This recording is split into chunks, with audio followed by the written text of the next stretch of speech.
Good afternoon, members of the media and the people of Bermuda. Thank you for your attendance at this press conference today and for your attention. During Thursday's press conference in this very room, I informed the public about a cyber attack that has impacted government services. I know that this news was concerning for many in the community, and I want to reassure that there has been a non-stop effort by the government to identify what happened, how it happened, and to resume business and normal operations safely. It is clear that this was a sophisticated and deliberate attack that has resulted in unprecedented stress of basic government systems. There has been an impact on the delivery of services to the public, and the work is ongoing to establish a safe restoration of those systems which have been impacted. It is important to note that the nature of this attack and the work that is underway to address it is a matter of national security. And as such, there will be some information that I'm unable to divulge at this time. What happened? An infiltration of government systems occurred late on Wednesday evening, and it was first noticed by officers on Thursday morning. The Bermuda Police Service and the government's Department of Information and Digital Technology immediately began to assess the nature of the attack. They made every effort to isolate the point at which the infiltration occurred and to contain it. What did we do? Once it became clear that this was not an ordinary interruption to the network, in accordance with best practice, all government network users were immediately directed to disconnect and shut down all devices connected to the network. The government network was then shut down in line with best practice to provide the best chances for recovery and mitigate further risk of incursion. By early Thursday evening, and having assessed the scope of the attack and its sophistication, in concert with the cabinet, I directed the engagement of specialist assistance to support the local efforts. There has been no shortage of offers of assistance from the private sector, which have been gratefully received where it can be used. And I wish to thank private sector partners who have so willingly offered to come to the assistance of the government of Bermuda. Concurrent with the restoration effort, work has been accelerated on deploying an enhanced network within the government of Bermuda with upgraded security. For existing systems that have not been impacted, the aim is to restore them safely with added and enhanced protections. This will assist in standing up government services and providing access to those services to the public. Since Thursday, there have been 4 meetings of the full cabinet, and the Cabinet Committee on Cybersecurity has met as required. All meetings were held to receive updates on this event, fully understand its implications, and to provide the necessary approvals for the work that must be done to restore our systems. Additionally, Her Excellency, the Governor, this morning chaired a meeting of the Governor's Council, at which myself, the Attorney General, the Minister of National Security, and the Minister for Tourism of the Cabinet Office attended to discuss the latest issues with the Governor and how we can continue to work collaboratively in the effort to address this attack. The Public Service Executive, led by the Acting Head of the Public Service, has met regularly and is leading efforts to continue delivering critical services to the people of Bermuda.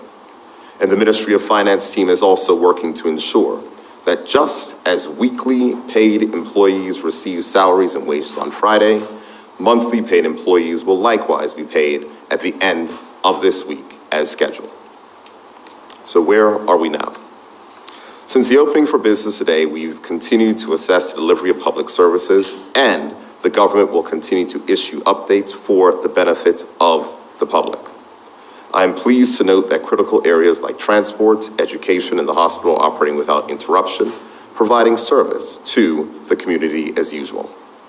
The restoration effort is fully underway, and we are working on putting out a timeline that persons can follow of the timelines that will be used to get our systems back online safely. I have been in contact with the Leader of the Opposition and other key stakeholders, and will provide briefings to ensure that there is a collective understanding of the situation and the efforts underway to address it.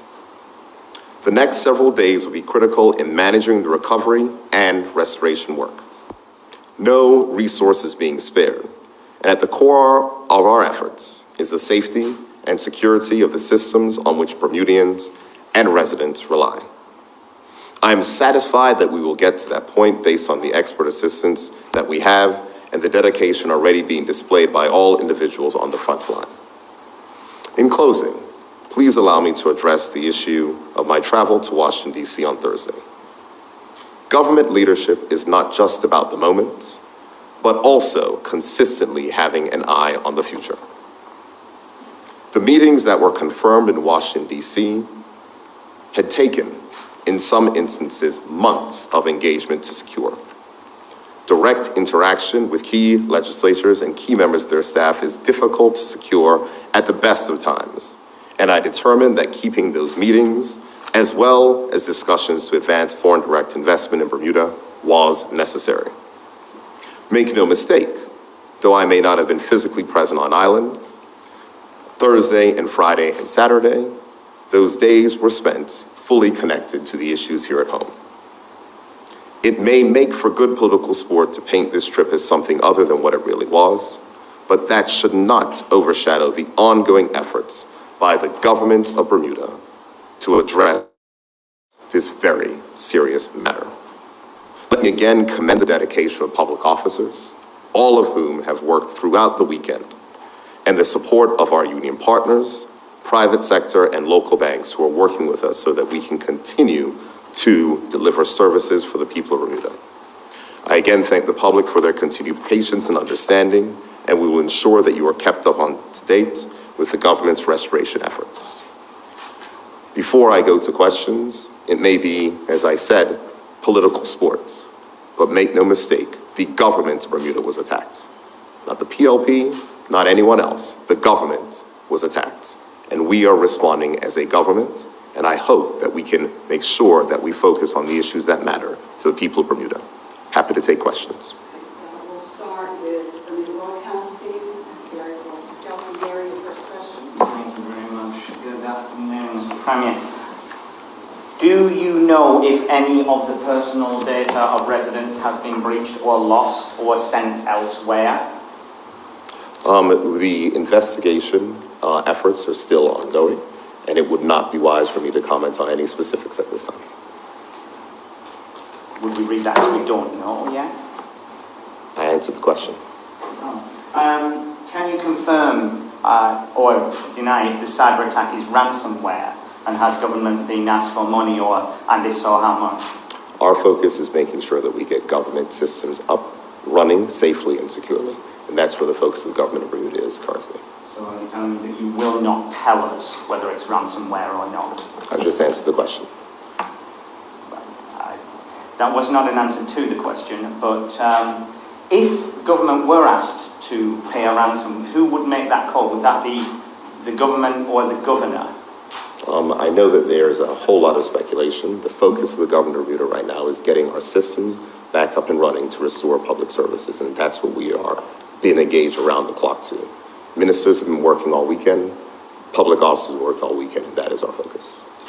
Well, in a ministerial statement on June 16th, National Security Minister Michael Weeks spoke about plans for a dedicated cybersecurity unit that was not yet operational and continuing the, quote, development and implementation of the government's cybersecurity program, end quote.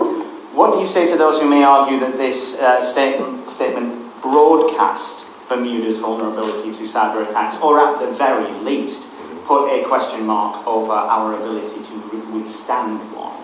So I think that's a very valid question. The fact is that there's a delicate line that needs to be tread between making sure that as elected leaders we are transparent, especially when it comes to Parliament, where governments must be accountable to Parliament, to make sure we share that information for the benefit of lawmakers that sit inside of Parliament. So I accept the premise of where you're coming from, but we certainly wanted to make sure that we updated the public on the efforts in which we are taking. It should be noted that cybersecurity, upon us coming into office, was moved to the Ministry of National Security, as we view it as a national security issue, much far broader than a technical issue. And there's been significant work that has been done. I mean, there's many ministers around me who've been locked out of their accounts because they haven't, completed the monthly and regular training. So the fact is that we continue to make our systems more strong and more resilient. But, these are things that have happened in numerous places, cases and instances where there are spaces. So we just need to continue the work to make sure we get better. returning to the question though, do you think the way that you approach talking about cyber security in ministerial statements, might you have pause? So just so you're clear, in all matters that are related to these are conversation discussion which we have. We make sure that the information that we put out is okay to be put out. There are certainly more sensitive information that we don't release that came to the Minister of National Security as part of our review. So what was deemed and what was stated by the Minister of National Security is what we wanted to make sure was in the public domain so people could understand what their government was doing.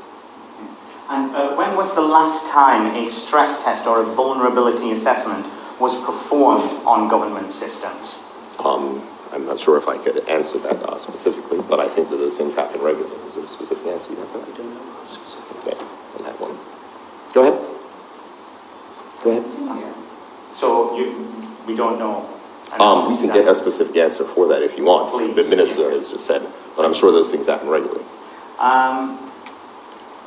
Have senior persons within government IT given any previous warnings about vulnerabilities in our systems or the possibilities of attack? And if so, for how long? How long have those been warnings? Can you repeat that question? Sorry.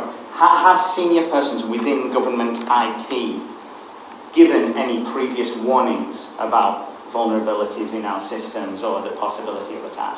So you had just stated that the minister had made a statement regarding our cybersecurity and the measures that we're taking to upgrade those measures. So I think that it's pretty self-explanatory. That was the government's, that was the minister's statement. I'm wondering if senior members in government IT have given warnings and how far back do those warnings go? I think that we constantly review our government IT systems and constantly make changes. I'm not following what you're trying to get at, so maybe you want to be more specific. Have you got logged warnings or logged information from government IT, senior persons in government IT who have said, we need to deal with this, or has well, just so we're clear, we have been dealing with it. There's been significant investment to upgrade government infrastructure and security.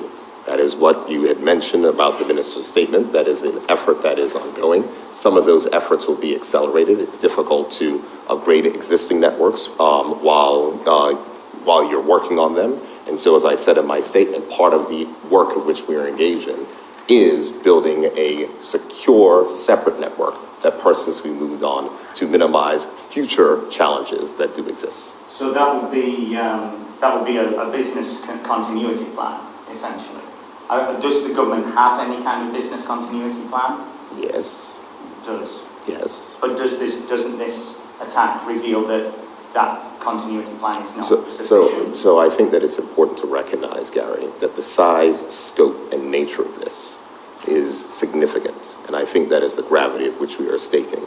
And despite the best plans, I can tell you every business has a business continuity plan because cybersecurity and those are the types of things we have to do. There's incident response plans, there's ways we have to go. But we've seen some very large companies that have been challenged, and despite the best plans that you have, sometimes things get in the way. Thankfully, we have a dedicated team of public officers who have been able to make sure that we can withstand and maintain public services. There are a number of services that were brought back up today that were unavailable earlier, and those measures will continue. So I don't believe it is correct and proper to say that there is no business continuity plan, etc. We do have it, and that is what you are seeing, so we can continue to deliver public services. And final question is, what government systems were backed up prior to the attack, and when, and what systems were not backed up, and who is in charge of backing up those systems? Well, that is something that is very technical. I think that our backups are done on a very regular basis. I think the last backup was done on Wednesday night. I think that question had come, and that has been answered already. The Minister responsible for IT has said, yes, that was done. So those are regular processes that occur. All government systems? There's multiple different systems in government. I mean, I can't get into all of them specifically, but what I can state is that, as I indicated in my remarks, not all government systems were impacted. However, due to an abundance of caution for containment, government services were taken offline. some of those government services of unaffected systems are being restored. For example, today, Registrar of Companies is up, ETCD is up, gov.bm is up, e-tax is up. There are certain systems that were not impacted, but because we wanted to ensure that there was not an extension of the threat, those ones were taken offline and we're slowly recovering them. Thank you, Gary. Jonathan, do you have some questions from the RG? I do. Yes. Thanks, Minister. I appreciate you. To start with, maybe I was the person. Have we stopped the breach, or is it ongoing? Are there hackers still in our system? I have to refer back to my statements, and the measure I think that is particularly important to know, and of course it's the reason why I'm joined by the Assistant Commissioner today, because this is a national security matter as well, and so to be very specific on other things, I do not believe will be helpful. What I can say is we are focused on the restoration of our systems, as I just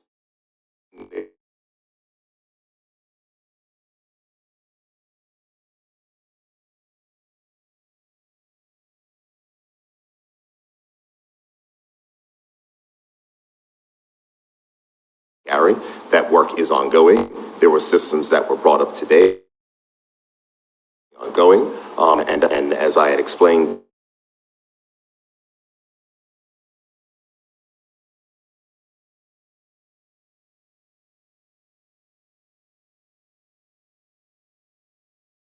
everyone has had a round-the-clock effort in making sure that we can restore public services to the people of Bermuda in a safe fashion. I think you said that you would give a time frame for when things We were going to make sure that we continue to work through. As I said, there's a number of various things that are happening, a lot. And so when we're talking about all the teams that are working on the restoration efforts, there's large parts of this. Now, the government has decided, as you heard me say in my statement and in my responses to Gary, that we are developing and building a new network. So things may be slower, but what we want to do is to make sure that as we bring people back online, that they're going online in a more secure environment that the government was already developing. That work has been accelerated, and we're going to be moving to the new network. Just in general, Gray, was anything about the time frame? The time frame for what specifically? Restoring service. Which services? Some services came back up today. For government services, are you saying to full back to regular? As soon as it's safe to do so. We do not have specific answers, but for full functionality that may have existed, we may be talking about a couple of weeks. But that's for all services. The fact is there are some services that are up right now that were not available last week that have been put back online because they're for systems that were determined to be not affected. Yeah, so everything got back up. Do we still have UK authorities involved in helping government get on top of this? What I would say is that when it comes to the United Kingdom, we did have a meeting with the governor and governor's council today, and it will certainly be inappropriate for me to discuss what is said in governor's council with the media. So we're big on fintech. Do you have any concern that as a fintech hub we suffered some reputational damage? I think that there's not, I'm not going to sugarcoat it and say that this is something that is not negative. But the fact is, Jonathan, that I'm sure throughout your research of the weekend, these are things that do happen quite often. This is the nature of IT systems when, despite the significant investment that has been placed on improving government security and also user awareness, that is also a very major part, because you can have the most excellent firewalls, but if someone clicks on an email and exposes a system, then that can cause its own particular problem. So I would say that, yes, it is not something that we regard as positive, but I think what we should be judged by, and this is the totality of the governments, is how we manage to bring systems back online, and the fact that we will do it in a more secure fashion. This accelerated our work for making sure that we have a more secure and resilient government network. Thanks. I heard you on the personal information, but people are really concerned about it. Is there anything in terms of potential loss of personal information that you can say to reassure people that their information is safe? What I can say is that when we understand the full extent to which we're dealing with, I have no doubt that we will share those in line with any requirements that are needed under law and that is what the government of Bermuda will do. Okay. On Thursday, you mentioned other regional governments. Are you able to say which ones were affected and how? The information that I was given when the when the attack was first revealed was that there were other regional governments that had suffered similar items. I have not gone back to the person who gave that information, but I'm happy to, if you want to send a request, I can happily get that to you. And so that would be where the speculation that it might have come from within Russia would have come from as well? I'm not going to get into so far as speculation that it may or may not have come from Russia. Last week, I gave a press conference. I always believe that it is important as an elected representative to be as transparent as possible. I shared the information that I had at that time, and the information that we had at that time was they were from enterprises from that region. And government is still able to bring in revenue and meet payroll? As I said inside of my statement, the teams are working to ensure that just as we did weekly payroll last week, we'll be able to complete monthly payroll this week. In terms of, I guess, Build Back Better, is there a plan to prevent a repeat of the situation? So work on improving cyber defenses is something that any company and any organization will tell you is ongoing, and it will continue. I think that there is not a question about how things are heightened, because as I said, ministers at this who are standing here with me today have had their accounts disabled because they haven't completed things. These are the types of stuff which you have to do, and that's a frustration that people have in many private sector enterprises and other types of enterprises. We're going to continue the work to improve the level of security because it is critical, and that is an effort that we've been engaged in over the years and something that we'll continue to engage in. Do we plan on having a public inquiry into how it happened and how we dealt with it? I'm sure that there'll be plenty of time for looking into things afterwards, and I will say that the government will be transparent with the Parliament should they wish to do so. Have we had a cyber attack of any kind before? I don't want to go into too much information, but what I will say, Jonathan, is, as I said in my statement, when the extent of the attack became clear, there was a need to take different actions than the responses which we may have had in the past based on challenges which we may have faced. Maybe just one more? Yeah, that's fine. People did ask about this. If it's been able to spread to organizations outside of government but linked with government? I don't have any indication of that right now, but I don't only want to share facts. The key point is with the Bermuda Police Service and the IDT department, they are continuing works along with our external partners to identify the full scale and nature and identify where we are able to bring back up government systems in a safe fashion. And that is the key point. The government is erring on the side of safety versus speeding up. And so from this aspect, I am confident, ministers are confident, that the teams that we have in place are able to get us where we need to be. However, the key point is we want to do this safely, and that means that it might take a little bit longer because we want to ensure that we minimize the possibility of future challenges like this. Somewhere down the line, will it be possible to get details on whether it was a ransomware attack and whether personal information is safe? As I said, once the investigation is done, and as you said, from any type of inquiry, we will do our responsibility to be full and transparent with any of those requests that come to us. All right, members of the media, thank you so very much. That winds down today's press briefing. As you know, the government is regularly giving information as it relates to services that are affected, and we are keeping the public and the media updated. There will likely be something coming later today. So that concludes today's press briefing. Premier, do you have any last word? All I have to say is that I am grateful not only to the public servants who are working around the clock, members of the private sector who have offered assistance, and also the persons who you see behind me who have been working all weekend to ensure that we're able to maintain and stand up public services as we go forward.